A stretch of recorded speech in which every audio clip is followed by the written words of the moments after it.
Good morning, everybody. I'll just give us another few minutes for people to join.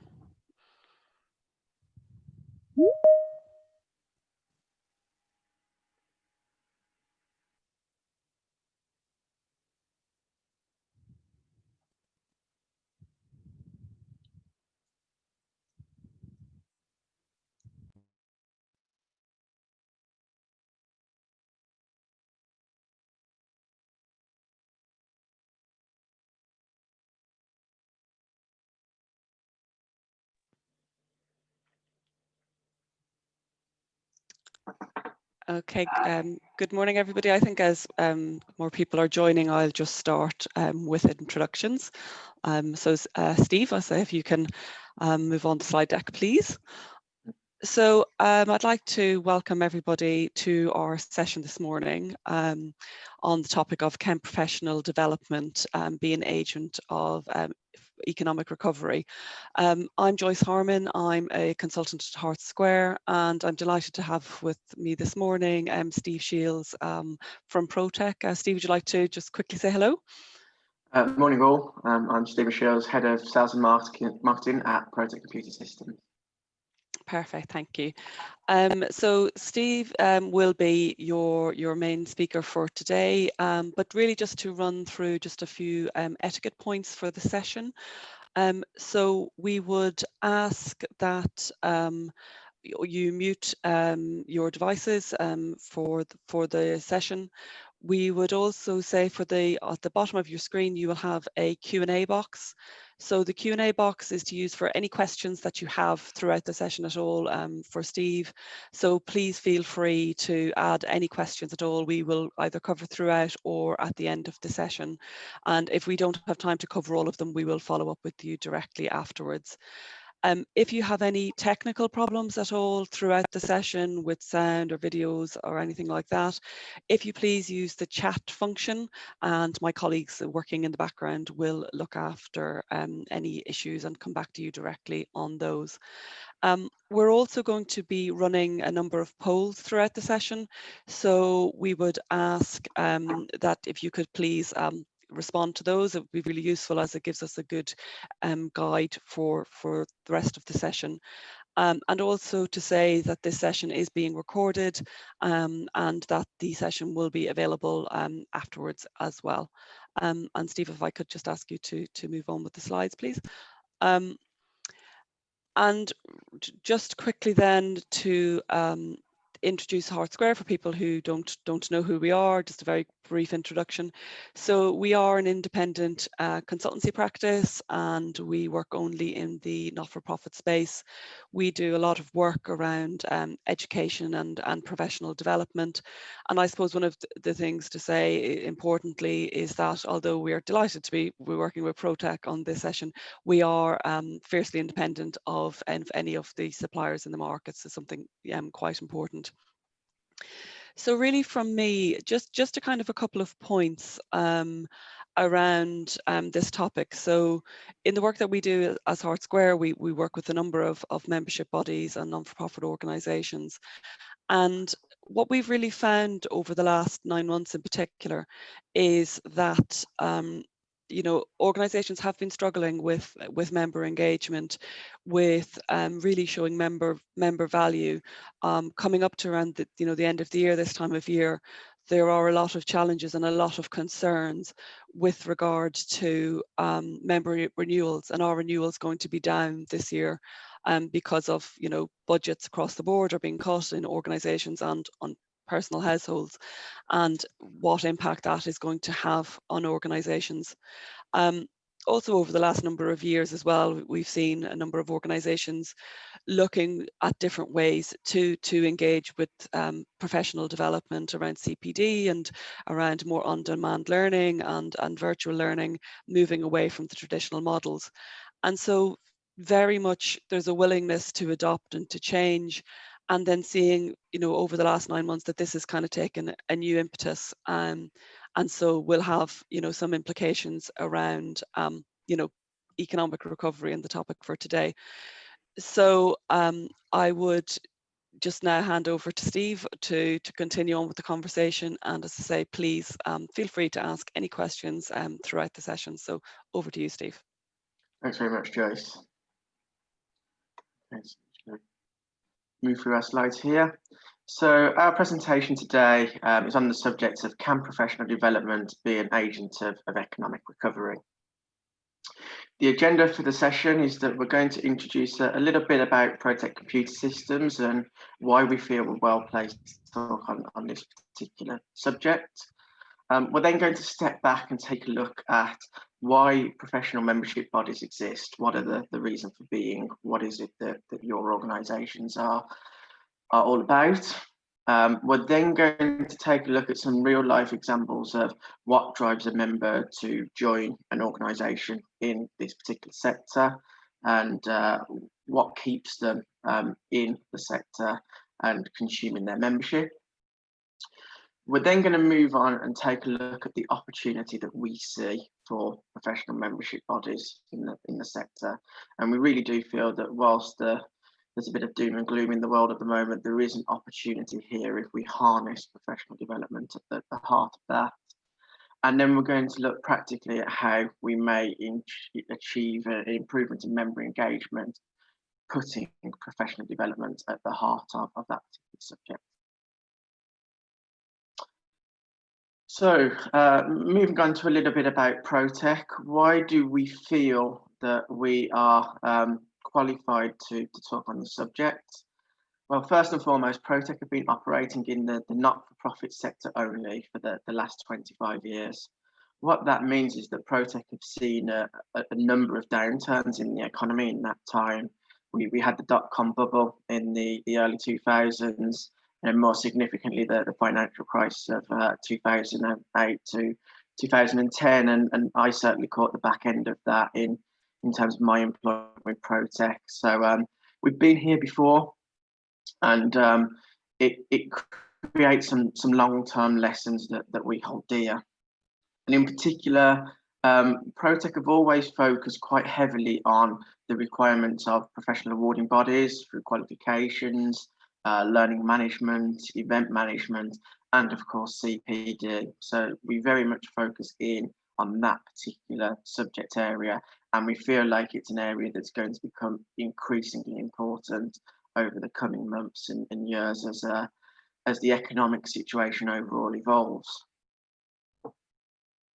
So in terms of Protech itself, we have an average customer retention of 12 plus years. So a number of our customers have been with us for a long time now and have been through those downturns that we've had and come out the other side and remain a long-term client of Protech. And similarly, we have a good diverse range of staff that have some been with the company throughout that 25-year period, some been with the company now 4 or 5 years, and it creates a healthy, diverse mixture of experience and fresh ideas that keeps the product moving forward. I've seen this slide for a number of years while I've been at Protech, certainly, and I celebrate my 10-year anniversary this month. So bang on average with the statistic there. And as I say, I've been through an economic downturn once and spent the last 10 years seeing how organisations have grown out of that particular financial crisis of 2008 to 2010. So I now want to move on and spend a few moments looking at why membership bodies exist. I feel quite often we talk a lot about technology and what we can do to move organisations forward and how that's going to help you to diversify and enhance your product offering. But for today's session, I just want to take a step back and look at what is it about membership bodies? Why did they become a thing in the first place, I guess? What is the reason that those organisations exist? So I wanted to start off with a couple of value statements from some large organisations in the sector, so that the Science Council and PARN, and look at what they are saying in their value statements, what they are offering to their members. And if we look at these two quotes that we have in front of us here, they're very much based around professionalism. So oversight of knowledge, skills, practice, and professionalism in the Science Council there. And in terms of PARN, an organisation that some of you may be aware of, they are very much an organisation that are promoting professional standards. So it's very much about the professionalism of their members for those organisations. So we've done a similar exercise, having a look at the value statements and the mission statements for some of our clients. So I'm now going to move on and look at a diverse mixture of the value statements for some of our clients that we work with. So I'm starting today with the Chartered Management Institute, quite a large management professional body. And their value statement touches on education and inspiring managers of today, managers of tomorrow to become skilled. So again, very much an emphasis on professionalisation, education, upskilling to move their careers forward. And CMI are a great example of an organisation who have used academic links and their learning and their qualifications to grow their membership in the last 10 years. It's an organisation I've been proud to be associated with over my time at Protech. Looking at a more diverse organisation now, picking up on the value statement for the Institute of Risk Management, a specialist professional body operating in the risk world. Again, they're talking in their value statements about providing qualifications and training, setting professional standards, and defining knowledge, skills, and behaviours. So again, very much their reason for being is to move forward in those sorts of professional, skills-based areas. And finally, I want to touch on the Society for Endocrinology, a membership body that operate in the medical space. And again, they're very much working to support scientists, clinicians, and nurses with their careers and demonstrating the value of endocrinology as a subject. So again, their reason for being very much focused on career development in this sense. So what I'm hoping I'm portraying here is that across all of those value statements that we've seen, there is very much a focus on career development, professional development, the increasing and improvement of skills through qualifications and so on. So there's very much a synergy for all of our clients in that particular area of trying to develop their members, and that's really their underlying focus. So Joyce, I'm going to be moving on to my first poll now, if that's okay. So the question I'd like to put to you today is, what is the key reason for members joining your organisation? Great if you could vote on those.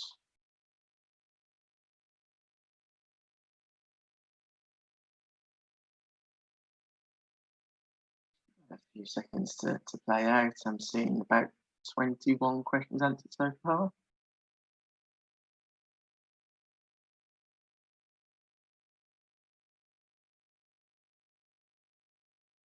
Okay, thanks everybody who voted there. That's a really useful bit of information. It looks there like career development has won out there. So hopefully those value statements that I've shown resonate with yourselves, and that seems to show in the result there. I think it's also worth noting though that networking there has come out second, and a sense of belonging a close third. We'll be moving on to talk about professional development and CPD a little bit later. But I do feel that networking in of itself is an opportunity to increase professional development. So definitely not a bad thing there, and certainly see a lot of good work done in special interest groups and branches and so on at various organisations that for me do contribute towards professional development. And I'll explain a little bit more later on about how we can harness that data for good. Thanks, Joyce, for that.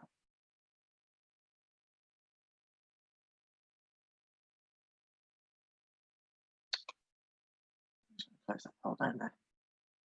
So I'm now going to move on to take a few minutes just to have a look at what we've seen as the goals for membership organisations over the last 3 to 5 years. So some of those key themes and topics that have driven technology in that time period. So we've seen a real drive towards personalisation, the Amazon model, as it were. We see a lot of work around digital experience and integration between CRMs and websites and other applications. A lot of work around reducing manual processing and moving to an online self-service approach. And overall, that digital transformation that organisations have been on overwhelmingly is to try and enhance that value that you are putting forwards towards members. I'm sure many of those statements will resonate with those of you on the webinar today.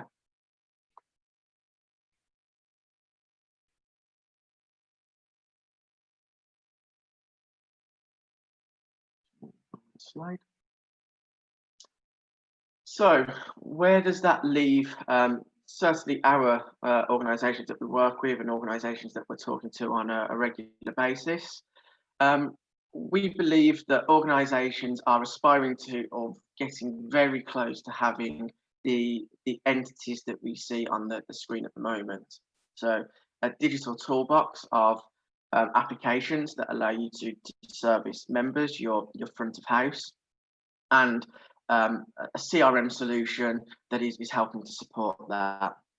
So I'm sure many of those on the call today will already have many of the tools that you see on screen, a website with news, blogs, events, maybe a member portal, possibly a community platform that allows you to create that sense of networking, a sense of belonging, potentially a knowledge base or a resource centre which provides real and practical help to your members, a learner management portal. We've seen a lot of work with Moodle, especially this year, as things have moved online, of course.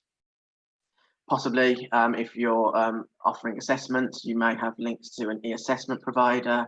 And again, we've seen integrations with best-of-breed platforms like BTL, Surpass Solution, Explode this year. And finally, you may have apps in the mix there as well. So certainly the aspiration is to get those tools out there. And that is, of course, underpinned by a CRM solution, which will support the data integration into those applications.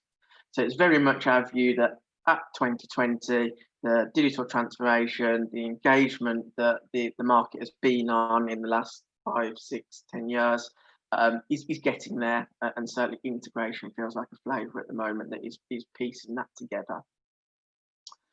What I want to do today is present how that potentially will move further, and more crucially, how that will happen in the context of professional development, and putting that at the heart to ensure that the member value statements that we saw earlier are being achieved through the ecosystem of systems that I have on the screen at the moment.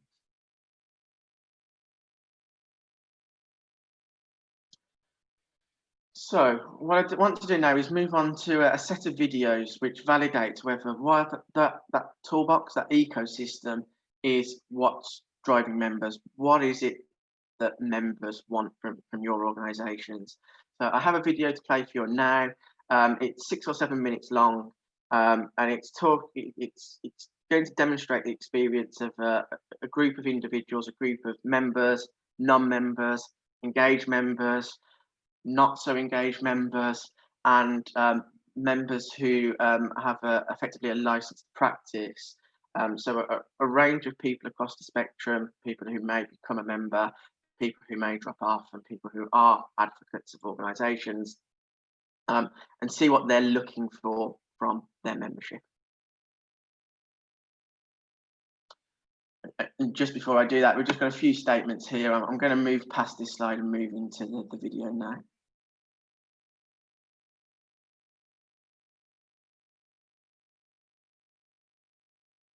So when thinking about my industry, yes, I am aware of the professional membership body which serves it, though to be honest, I don't know a lot about it. I looked at it initially very early on in my career and I haven't revisited it much since. It's a strange one, but for me, in the position that I'm in within my company, I don't know how it would help me to progress further. Although I do see there may be benefits, obviously, if I was to look to move current roles, or particularly if I was to go and work internationally or abroad, then it might be something I'd be more inclined to look at. I guess probably the main reason, therefore, why I haven't joined is there hasn't been a need. I've managed to progress in my career so far without it. However, if it did ever reach a point where I needed some professional guidance, then it would be something I would look to. I think when thinking about what they'd have to offer, in terms of, why would I want to join, I think there'd have to be a very clear, defined impact on either job role or pay scale. So I wouldn't be able to reach a certain level without having that professional membership. I think if a professional membership body was to offer a chance where I could log my professional journey, I think that would be quite interesting, particularly because it's not always a linear journey. Sometimes it's quite sporadic, probably a truer picture for somebody wanting to join the industry, and also good to have, as a kind of background to my professional career. I joined initially just to take part in the qualification that I wanted from them, which I successfully got in the end. I carried on with the membership for another year, and I don't know now if I'm going to carry on renewing it each year. I enjoyed the CPD part of it. I think it kind of forced my hand to do it. We don't really get an awful lot of time at work. We're too busy actually doing our work to be concentrating on professional development. And to be honest, it's not really at the forefront of my company's mind. There's a lot of reflection, which I quite like doing anyway, looking back on a project and going, oh yeah, that could have been better, we could have done this, going forward, we'll do this. So I did enjoy that side of it, but I still don't know if I'm going to renew. I think I'd be more inclined to do it if they were a bit more focused on, say, our personal development, less about theory, but we'll see. I don't know if that's their plan going forward, so... I joined the membership organisation because I was looking at progressing my career. I've been a member for 2 years, and I've recently renewed my membership, which the cost was absorbed by my business because they see the value in being part of the membership organisation. I was planning to renew my membership even if they didn't pay the cost, because I'd like to get chartership. I do find the CPD difficult. It's on a different part of the platform to the main website, and it's quite convoluted how you register your time, and it's not clear before you do the work how many credits it will be to go towards the overall CPD time that you need to do for the year. So, yes, I am aware of the professional membership body that supports my industry. I am aware of the things that it can offer from a career progression perspective, and sort of, what it can do for your CV and how it can elevate you in your career, and looking at higher level roles within the industry that you work in. One of the top reasons for me as to why I haven't joined it yet in my career is that I think there's a fine line between the weighting of experience versus qualifications. And I think in my particular career path is that I've experienced so far that experience often outweighs qualifications. So if I look at things like my degree, for example, that has had a bearing on my entry level role. But then after that, it's more of a tick box just to say that it's something I've attained. And I think for me to consider joining the membership body in my industry in the future, I'd have to see real tangible outputs as to how this is going to benefit me in my career progression, other than just being a tick box or something to put on my CV to demonstrate to future employers that that's a qualification I've obtained. On top of that as well, what the learning outputs are and how I can actually really apply that to my skill set and performing in my day-to-day role. Because as much as it's about demonstrating to my employers that I, have the skill set and have the knowledge and have that qualification, it's really about what I get out of it as an individual as well, for me to consider doing it in the future. If the membership organisation focused on logging my professional journey, would have been more interested. Potentially, again, I think, I'd divert that question back to the data side of things. And if it was logging my career progression, what does that say? And, can that give a clearer picture for my industry as a whole, not just me as an individual, but, what are the pain points for everybody across my industry in those particular job roles? So I'd say that would have a bearing on my decision for that. So I joined my industry's organisation because it's quite a fundamental part of our it is a fundamental part of our professional development, but it's also quite an important part of our day-to-day offering for our clients. It's if you're a chartered member, your CV is stronger. It's deemed that is what the client deserves in their order to you, and it's also a way that we continue our learning. But also, if you're ever judged on if you're giving the right advice or if you're being negligent, it really comes back to what our organisation is saying. So it's a very important thing that we know what they want us to do, that we know what they say, that we engage with their learning. But it's also important for my personal professional development. It makes your CV stronger, it makes your bargaining power stronger. So it's pitched as to us as quite an important thing that you are a member of the organisation. And I do think you should stay up to date. I don't think that when you join the professional, I think most people join a professional organisation quite young, in your 20s, when you're trying to really start your career. And I think sometimes you have to stay relevant. If you're 50 but you haven't learned anything from when you were 25, you're not providing the fundamental client care that you should. So that's how it's drilled into us and how we do it to stay up to date. So I do think there's benefits not only for your own personal development, it makes your CV stronger and you get the benefits of that. It also helps you provide the client care that you should be providing to people. So overall, we have quite a positive experience with our institution and CPD, but because we value it, I guess if you didn't value it as much, then it might be a bit more taxing. But yeah, we're happy overall. Okay, I hope you found those videos useful. I thought there was a key couple of takeaways in amongst those videos. Certainly a focus on career development, a focus on tangible learning outcomes, a focus on technology barriers from recording CPD was an interesting point. I thought in the last clip there's a really interesting point about the end customer care. So your members and what they're delivering to their customers, and that important as well. But overall, yeah, a very clear focus on career development and evidencing and what comes with that. Finally, just before I move on, again, I think the non-members in the clip focus quite heavily on qualifications and maybe that not being their chosen path.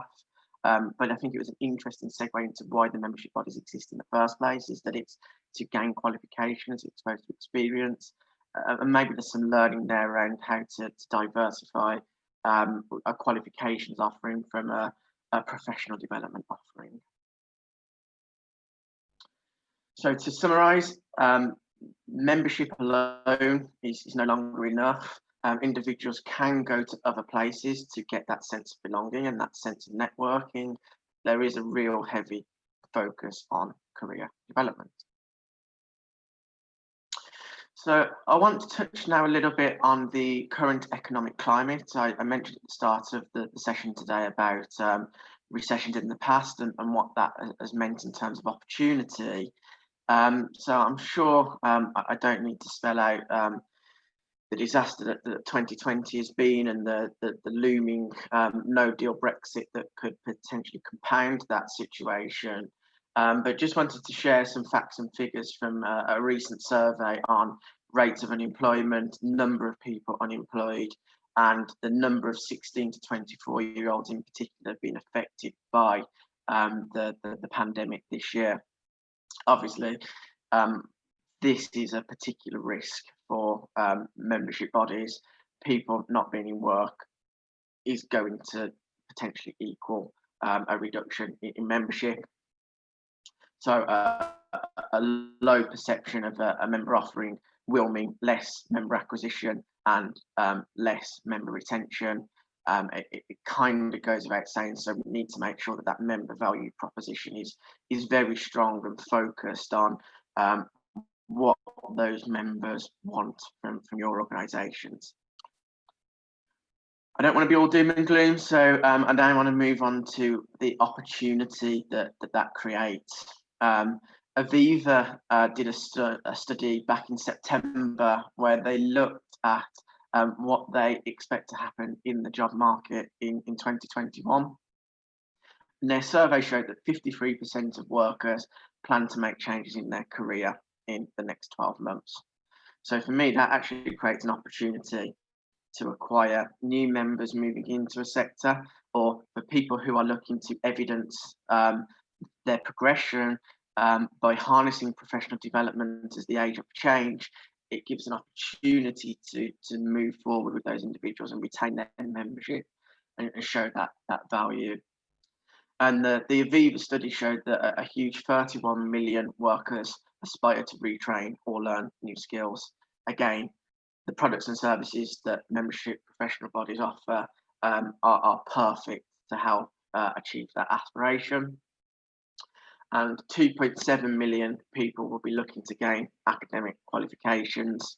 So being able to offer seamless student life cycles, e-assessments and so on is a great opportunity to move forward there. So very much a positive step for me if we can harness professional development to do so.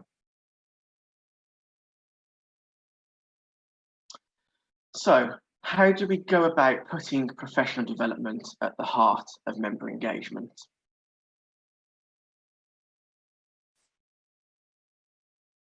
Just want to pose a question before I move on to this.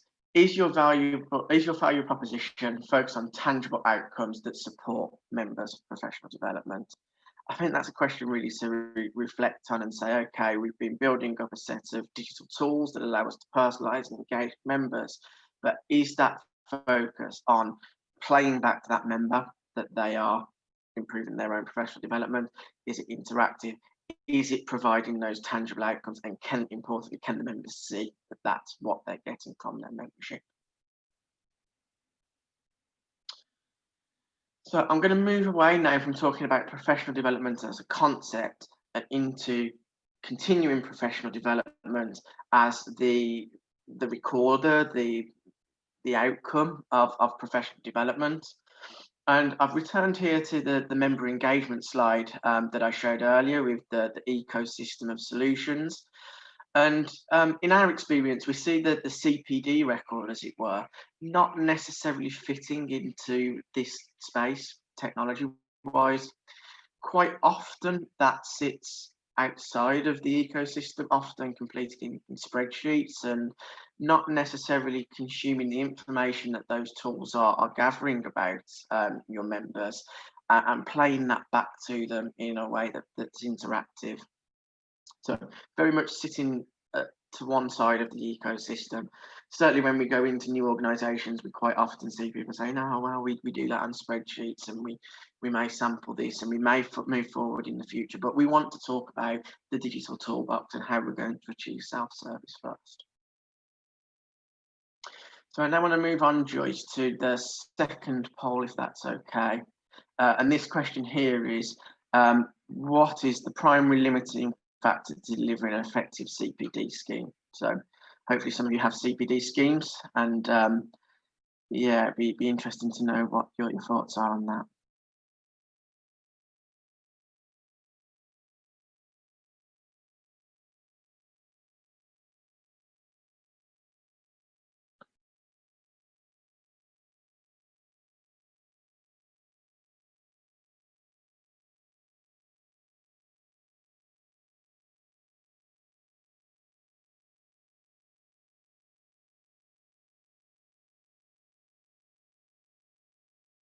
A few more seconds.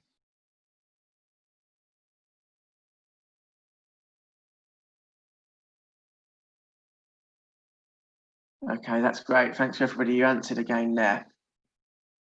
Okay, so interestingly, the perceived importance to members is what went out here. Wasn't really a leading question anyway. Each of the answers there I feel are relevant, are reasons why CPD might not move forward. I'm going to go on to discuss whether that perceived importance to members is is correct, or whether that is actually a limiting factor coming from elsewhere. We'll take a look at that in a few moments' time, but yeah, really interesting answer there.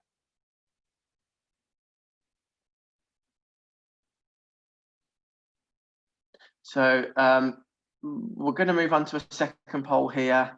So if we can move on to that, Joyce. And what we're looking to find here is what percentage of the interactions that your members have with you are then recorded on their CPD record. So I'm thinking here, if we look at the digital toolbox, resources, and so on, are those recorded? Is it the experiences that a member has away from you as an organisation? Yeah, it'd be interesting to find out.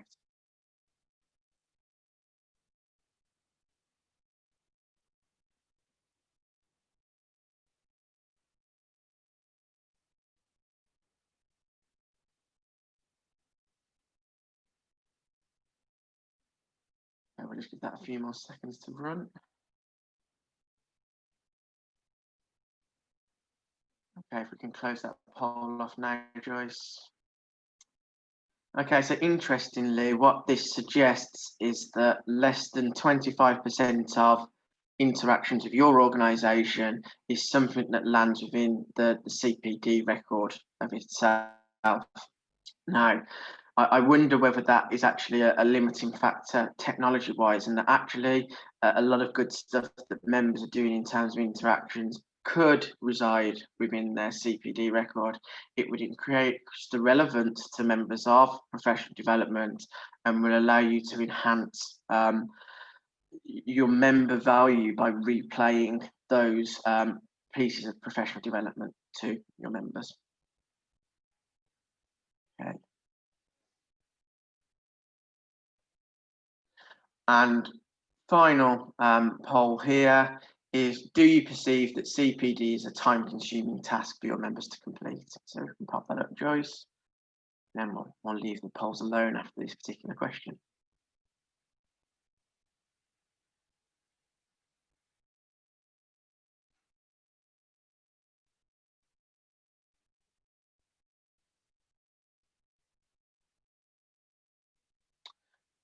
Okay, so we've got a good set of answers there. And interestingly, it's not perceived to be a time-consuming task. And interestingly, there's a dead heat between a yes and we haven't asked our members there. So yeah, more interesting information coming out of that question.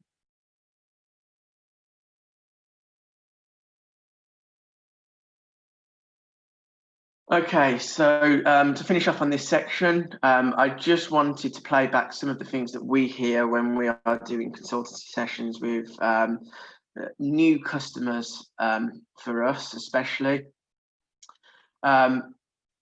We tend to see that CPD isn't necessarily intrinsically linked to products and services. So there may be links to events, for example, but other products and services aren't necessarily intrinsically linked to CPD. We tend to find as we cycle around different organisations that CPD can be a little bit nomadic, in that some organisations see it as being a prerequisite to membership and therefore it will fall in a membership department. Sometimes it's very event-led and therefore it's quite intrinsically linked to the events that you offer. And other organisations will see continuing professional development to be an onward construct beyond qualifications, and therefore it sits in the learning side of the business. We tend to find that evidence checking can be problematic.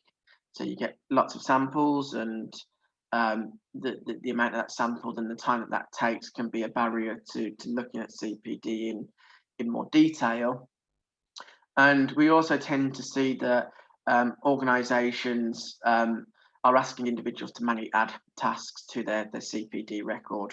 So they're reflecting manually when perhaps that could be done interactively.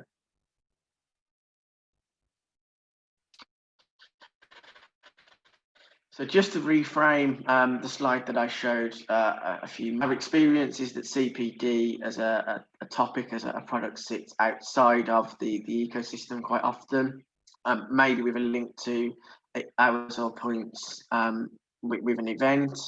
But if an event isn't a key part of the CRM solution, if maybe a Eventbrite style solution is being used instead, even that data may not be readily available to an individual CPD record. So how do we see CPD being put at the heart of member engagement in the future? It's our belief that the interactions that organisations are having with their members in the context of the digital toolbox especially are learning interventions that a member has completed. We've certainly seen that with a couple of organisations this year who have integrated community platforms into their overall ecosystem and want to understand what members have been doing in those community platforms for the purposes of member engagement. But an engaged member being able to reflect on what they've learned from those interactions or from those resources is where we see the future of CPD, and CPD having an increased relevance to members in evidencing their career development going forward.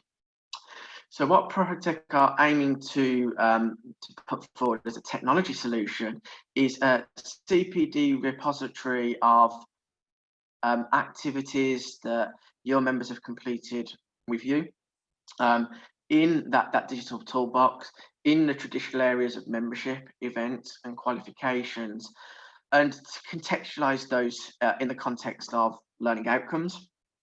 So we heard Dan on the video earlier talking about being able to evidence real tangible learning outcomes, and we believe that we can do that by contextualizing the interactions that our members had with the data that we hold in the CPD repository about that activity.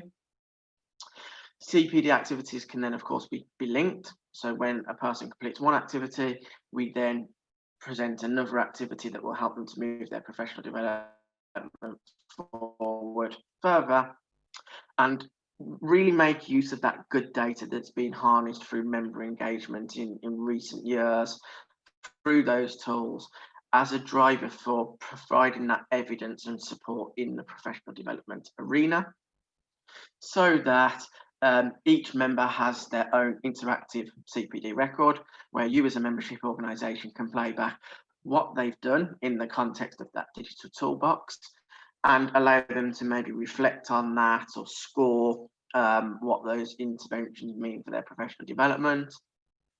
That may result in next actions being proposed based on the repository information, may create a space for reflection on those interventions, and creates a gamification of the interactions they're having with yourselves. So to summarise, we see the interactions that organisations are now putting out there moving forward beyond good member engagement and into providing real tangible outcomes for the member. So I now want to move on to our final poll question, which asks, do you track individual member interactions with your online resources?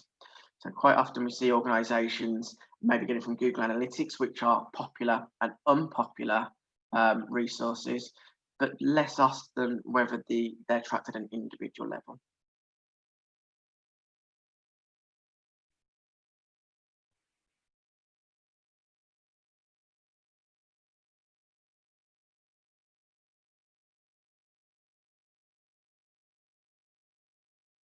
Okay, and what we're seeing there is a partial interaction, and just thinking out loud on that one, I would surmise that that will mean some of the technologies used are integrated into the ecosystems, others are maybe integrated for single sign-on, and therefore maybe the actual individual member interactions they're not finding itself back to the central store. And given that the reason that those online resources will be made available in the first place for people to gain some benefit from, I do have a sense there that information would be useful, and then stepping forward one further, if that was played back to the member as part of their member value, as part of their ongoing professional development, that will increase that value perception.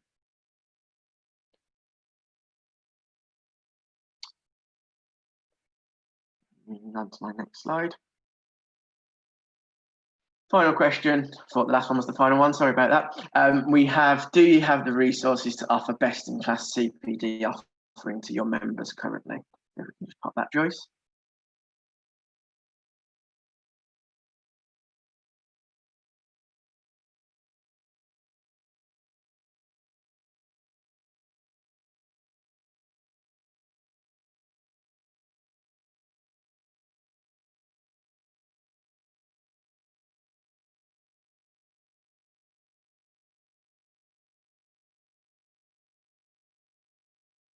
Okay, so overwhelmingly that suggests that technology-wise, CPD is potentially lagging behind other elements of the ecosystem that you may have generated in recent years.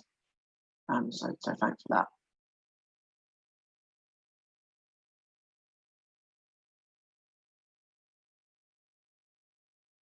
So what should you do next?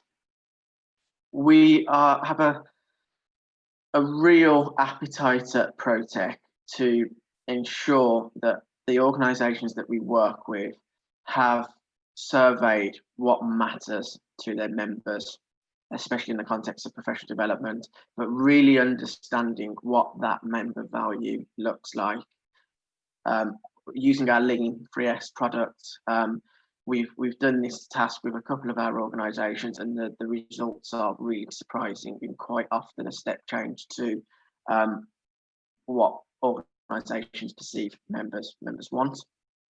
So understanding what members are looking for is really important, first and foremost. We then move on to redefining the value proposition, that learning from what members are looking for, with CPD at its heart. So we really feel that having a best of breed CPD technology system sitting at the heart of the ecosystem rather than to the outer edge of the ecosystem will allow you to contextualize all of those good member engagement activity that you have going on, with professional development underpinning that. We then look to integrate the processes and the technologies that you have in place today with CPD at its core, and increasingly certainly been the topic for Protech customers over the course of the year, to be integrating their resource centres, learner management solutions, e-assessment platforms and community platforms into the central CRM to harness that data at its core, so that it can be used for other activities such as CPD, and then of course select a technology partner that can help support you in that endeavour. Just want to point out that the link at the bottom of the page, we have a free resource kit that is up on our website right now, can be found at the link on screen, and that can be found on our website. There will be a rerun of the webinar on that particular page and other helpful resources, and more to come in the coming months on the topic of professional development, but also supporting professional bodies in learner management, integrations, and so on. And that brings me to the end of my presentation today. So I'm now ready to open the floor to any questions. Brilliant. Thanks very much, Dave. So yeah, we do have a couple of questions that have come through. The first one, just to answer, easy to say, we did a question about will slides be provided? Yes, they will be sent out afterwards. So one of the questions, Steve, was, is it best to have a combined system or to have separate best of breed systems, which I know you touched on, but I don't know if you want to expand a bit more. So a really good question.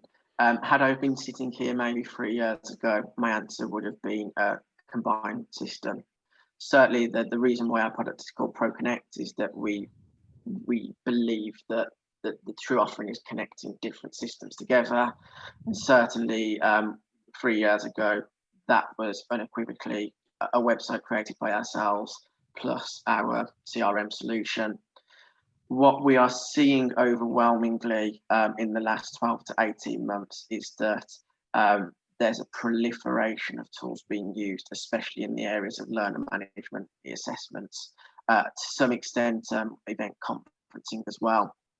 And overwhelmingly the development work that we're doing at the moment is in the area of integration. So my answer's changed somewhat from a heavy focus on front of house websites or portals and the CRM connection into that front of house being at its core, but also those best of breed solutions, the Moodles, the BTLs of this world, creating that data set within your central solution that allows you to harness that data for proving your member value proposition, and ideally proving that around real tangible career benefits. Perfect, thank you. And then another question we had was, how do you include member reflection on CPD they are completing, i.e. if they don't reflect on an activity, have they learned from it? Again, CPD and reflection seems to be the way that CPD is going. Certainly we have pages available on some of our member portals where members can go in, see the evidence that has been collected, so maybe an event that they've been to, and they can then click into that intervention and they're provided with the space to reflect. Now, I think there's a business process there around whether CPD is mandated or not, and whether a reflection has to be completed in order to complete their professional development record. But from a technology sense, it's more than possible to give them that space for reflection, and that could be a validation point to say, actually, you've not completed your CPD until you've made that reflection. I think that comes down to the practicality of the specialism to a certain extent. One of our clients were evidence things that had happened on the job in the real world, and therefore that reflection was vital. They had to prove that they learned from that. In other, where hours and points are king, that's maybe less so, but I think that comes down to the individual body and how they attack that. Perfect, thank you. And we've got two questions which kind of cross over, so I'll go through them now. How do you develop your value proposition to ensure it matches what members now want in the changing environment? And possibly then linked to that is, what is the best way to develop a strategy to understand your member needs? Yeah, the way to do that for me is to survey members and perform a demand analysis on what's going on within your business. The key to that then is to look at phone calls, emails. What is it that your members are asking about? What is it coupled with what is it that they think they want from yourselves? That will tell you A, whether you're focusing in on the wrong areas, and B, whether you're losing capacity in your processes that's been spent servicing failures in your organization. And by understanding that information, scoring it, you can then move that forward into, okay, how do we ensure that we are giving members what they want?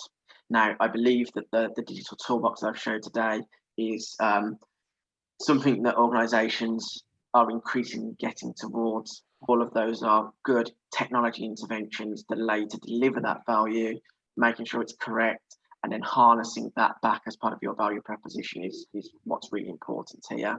And hopefully those videos that we showed earlier and what generically seems important to members gives us a focus on career development and learning and all the good stuff that you're doing, playing those interventions back to the members in an interactive way, redefine CPD for the 2020s, and starts to allow you to evidence that proposition.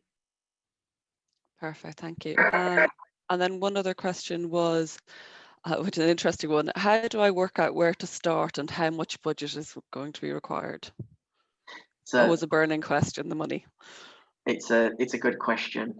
What Protech are aiming to do is offer CPD as a standalone solution alongside our CRM and integrated platforms. So we can offer that to customers that we have at the moment who use our CRM, or customers who are looking to go on a full digital CRM transformation and build that as part of that project. And what we'll be launching in 2021 is a standalone CPD product that could integrate into those solutions. In terms of money and where we go next, we do have a product called Lean3S that allows us to look at or use a set of tools that tells you whether you're getting the most out of the tools that you have at the moment. So it's a non-technology intervention that allows you to find that member value, and then that can lead into a technology project. So in terms of money, if people want to pick up with me separately after the webinar, it will be easier to talk on a one-to-one basis based on the products and services that you have in place at the moment, where you're looking to get to, and that will allow me to do some calculations and price up technology interventions for you. Perfect. And then we've got one final question, which I think we've already touched on, but just in case there's anything else you wanted to add. Should organisations look at different technologies to deliver learning? My answer to that is absolutely. The global pandemic has really accelerated the technologies that are out there this year. We're seeing real good tactical interventions by our clients at the moment using the likes of Moodle, the likes of Unicorn, Learner Management Platform, the likes of Surpass VTL to offer qualifications, learner management, and of course we've seen a proliferation of Zooms and so on for event delivery. No one technology provider is going to be able to provide all of that out of box, but what we hope to provide is integrations to those solutions, something that we're really cognizant of to help support that learner journey. So we're seeing organisations very practically now moving from maybe on-demand exams into the assessments and hooking those into the central ProConnect CRM solution to provide that end-to-end journey from registration through to results, with other solutions doing what they do in terms of serving up learning materials or serving up assessments. And what we're all about is bringing that data back into the solution to create a joined up solution and presenting that back to the members on your front of house portal or website or whatever that may be. Perfect, great. Well, I think that perfectly takes us to time, which is excellent. We always like to be on time. So just to say thank you very much, Stephen. That was really interesting, and yeah, I thought particularly the videos. It's interesting hearing from actually live people, members and non-members, and people thinking becoming members was really interesting. And also thank you all very much for attending and for your questions today. So we will be sending out a copy of the slides afterwards and a feedback form, which would be very grateful if you could fill in, as it is always useful to help us develop these sessions further. Thank you all very much for your time, and thank you very much, Steve and Protech, for the session today. Yeah, thank you for your time, everybody. Thank you. Take care.